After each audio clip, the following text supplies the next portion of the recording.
like a woman's supposed to be loved, because I've been programmed to think that way. This is how I've been programmed to think. So until somebody can come in with another program and reprogram the individual, and I have to use the word reprogram, but that's what's been happening. We've been programmed to think and to act a certain way. Very good. And so, Reverend Campbell, so that's what we're trying to do, you reprogram them. Is that what we're trying to do? It is. You know, when you look at a body, the body dies if the head is not there. And if you can cut the head off, or you can take a person's mind, you can control their body.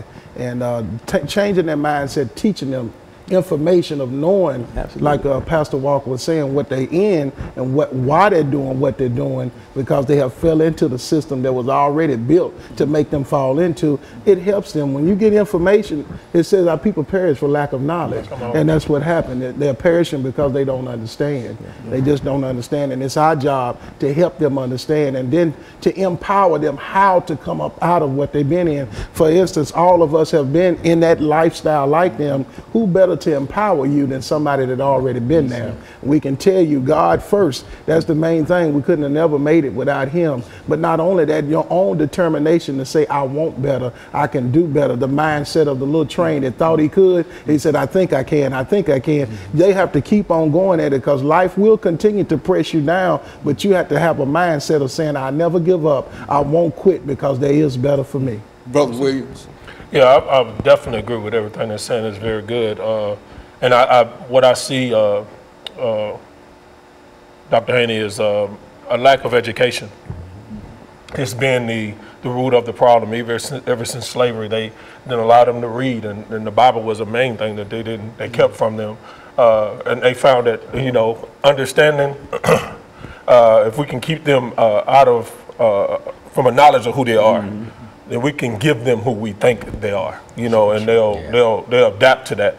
And so that's what we've seen. We've seen these ideologies been perpetuated over our people for, you know, centuries of time, and that's what they have adapted to, and they've taken it on as their own character or personality, and they're acting it out, just as these two men of God have just said. But I think what we have to do in reclaiming is getting them to first know who they are, and then we'll come under that and fortifying them with education, teaching them history, you know, teaching them about you know, how to empower other communities, and not just their own, you know, because a lot of what we'll see in our communities is that person that has made it out, like ourselves, that have got it brought out of the fire. A lot of them have said, okay, well, I'm gonna move on the outskirts because I don't have to deal with it. You know, I don't have to get involved. You know, God saved me, praise God. You know, so, but what we need is to empower, just like they said, is those that have been awakened. We need to go back. You know, the Bible even says that when you've been restored, go back and strengthen your brother. So that's what we're doing. And we need people to band with us. We need people to band with us. To help empower and educate and to reclaim our young men.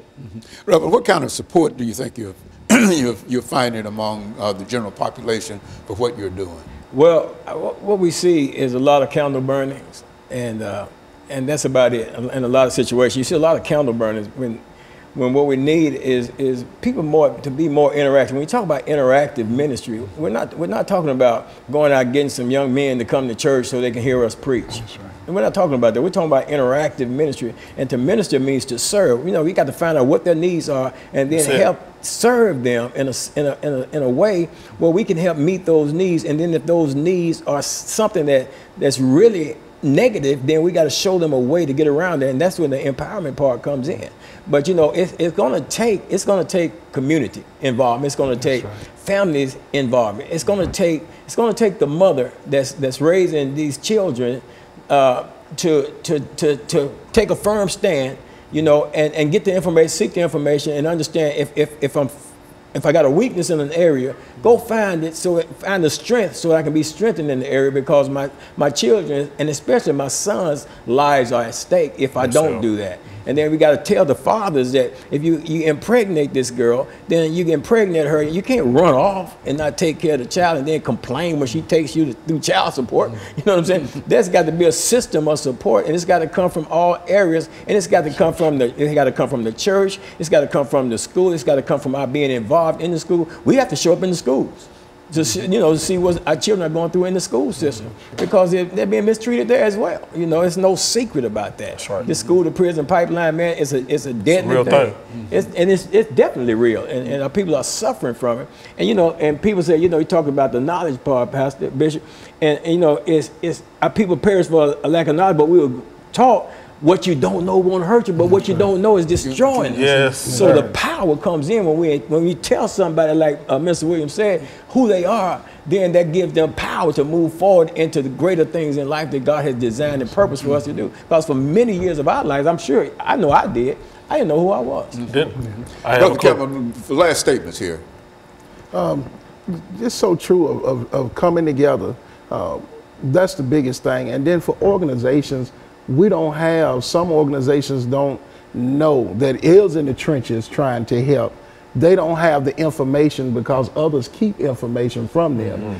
Everybody got to be willing to pour into each other and to help each other with information. We might be reaching them one way, but we need to also help provide a job for them. And we need people to share that kind of information. And let me thank the three of you, Pastor Walker and Reverend Campbell and Reverend Williams, for coming by and bringing that excellent information. And I think that if we simply sort of follow things and pay attention to what you're saying, I think that we might be able to move. And let me, of course, encourage our audience to tune in again next week for another informative edition of Comments. Thank you and good morning.